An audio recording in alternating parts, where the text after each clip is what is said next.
तो 45 डिग्री के त्रिकोणमितीय अनुपात हम कैसे निकालेंगे उस पर हम चर्चा करते हैं। थोड़ा सा देखिए, जैसे मान लीजिए कि यह एगो त्रिभुज है और इसको हम मानते हैं कि कैसा त्रिभुज है, समद्विबाहु समकोण त्रिभुज है। तो हम लोग जानते क्या है कि समद्विबाहु समकोण त्रिभुज में एगो कोण तो समकोण होगा 90 डिग्री। तो दू गो कोण जब ई भुजा के बराबर रहेगा तो ई कोण थीटा रहेगा तो ये कोण थीटे ना होगा। और एक बात बताइए, त्रिभुज के तीनों कोणों के जोड़ला पर कितना होता है 180 डिग्री। तो ये अकेले 90 डिग्री रहेगा तो एक दूला कितना बचेगा 90 डिग्री ना। कहे का मतलब एगो आदमी के 3 गो बेटा और तीनों बेटा में 180 गो रुपया रख ले, एक गोटा के 90 गो दे देगा तो 2 गोटा के मिला के क्या गो देगा, फिर 90 गो ना देगा। तो जब ये हम 90 डिग्री को ई थीटा दोनों में बांटना है तो दोनों के जोड़ेंगे तो 2 थीटा होगा, तो एक भाग करेंगे तो थीटा का वैल्यू कितना आ जाएगा 45 डिग्री आ जाएगा। तो ये 45 डिग्री का मान हमको निकालना है, साइन 45 कॉस 45। 45 डिग्री के त्रिकोणमितीय अनुपात कहने का मतलब है साइन 45 के मान, कॉस 45 के मान, टैन 45 के मान, कॉट 45 के मान, सेक 45 के मान, कोसेक 45 के मान, इस सब का मान निकाल के हमको बताइए। क्वेश्चन का कहना ही है। तो इसको बनाते कैसे हैं आप लोग देखिए ध्यान से। इसका मान निकालने के लिए सबसे पहले हमको एगो समद्विबाहु समकोण त्रिभुज मानना पड़ेगा। तो हम पहले लिखेंगे, माना कि त्रिभुज एबीसी एक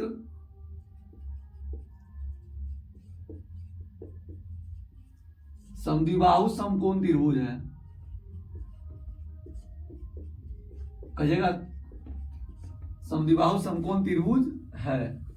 कहिएगा इसमें से कौन कौन समकोण मानेंगे, तो आपका जिसका मन है उसको मान सकते हैं। तो हम मानते हैं जिसका कोण भी समकोण है, मतलब कोण भी 90 डिग्री है। क्या डिग्री है 90 डिग्री है। अब देखिए ध्यान से, हम मान लिए हैं कि समकोण त्रिभुज है और एक भुजा भी आपस में बराबर है।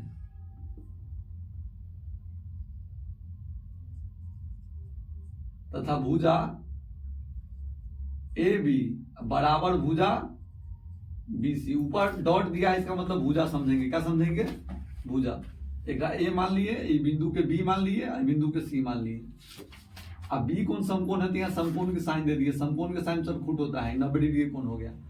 ई भुजा के बराबर है। क्या है, बराबर है।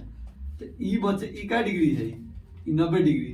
तो एकरो बचेगा 45 डिग्री और एकरो बचेगा 45 डिग्री। तो कोनो कोण एगो कोण के हिसाब से हम काम करेंगे।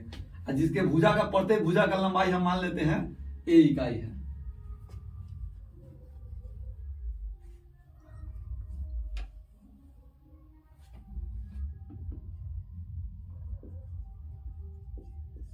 तो ये है ए इकाई, यो है ए इकाई।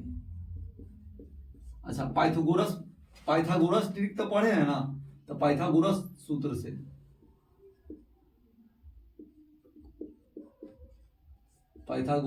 से जब साइन के मान निकालेंगे तो कर्ण के मान चाहिए ना।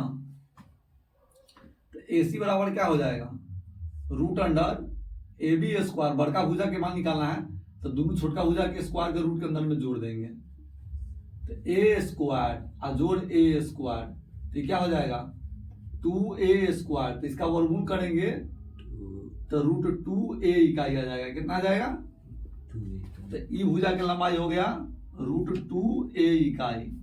अभी हम आपके सामने निकाले हैं और ए माने हुए हैं। देखिए ध्यान से, अब हम कोण ए और कोण के हिसाब से चलते हैं। कोण सी बराबर 45 डिग्री के हिसाब से चलते हैं, वही कोण के हिसाब से काम करते हैं। ठीक है, तो मान निकालना हमको सबसे पहले साइन 45 के। तो साइन 45 डिग्री के मान क्या हो जाएगा, साइन 45 के मान हो जाएगा लंब बटा कर्ण, मतलब ए बी और बटा में ए सी। तो ए बी के मान कितना होगा ए और ए सी के मान होगा 2 रूट ए। तो ए से ए खत्म, क्या हो जाएगा 1 बटा रूट 2। ई ए बी बटा ए सी नहीं लिखेंगे तो कोई दिक्कत नहीं है, हमको डायरेक्ट ऐसे मतलब है। लेकिन हम लिख के समझा रहे हैं आपको। साइन 45 के मान निकालना है तो साइन 45 क्या होगा, आधार और बटा में कर्ण।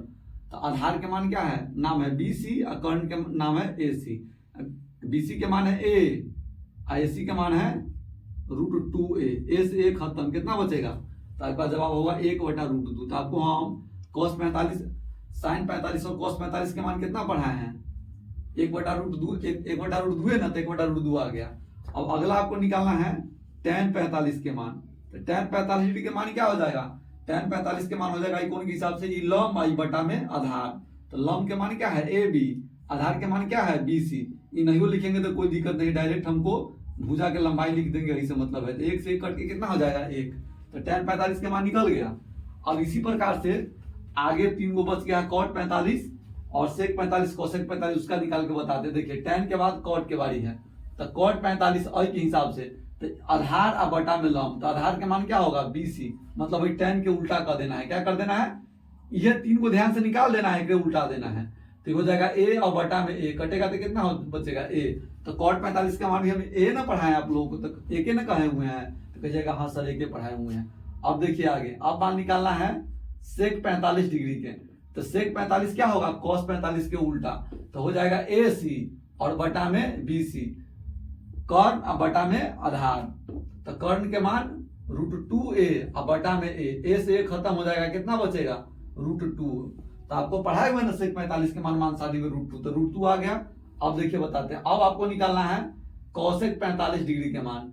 तो cosec 45 डिग्री के मान निकालेंगे तो sin 45 के उल्टा, तो sin 45 के उल्टा दीजिए, AC और बटा में क्या हो जाएगा AB, मतलब कर्ण और बटा में लंब। इसका मान है √2a, a का मान है a से a कट गया था, कितना बचेगा √2। आपका सारा मान निकल गया, sin 45 cos 45 tan 45 cot 45 sec 45 cosec 45, सारा मान आपका निकल चुका है। आपका 45 डिग्री का त्रिकोणमितीय अनुपात निकल गया। एक क्वेश्चन का आंसर हम आपका कंप्लीट करा दिए।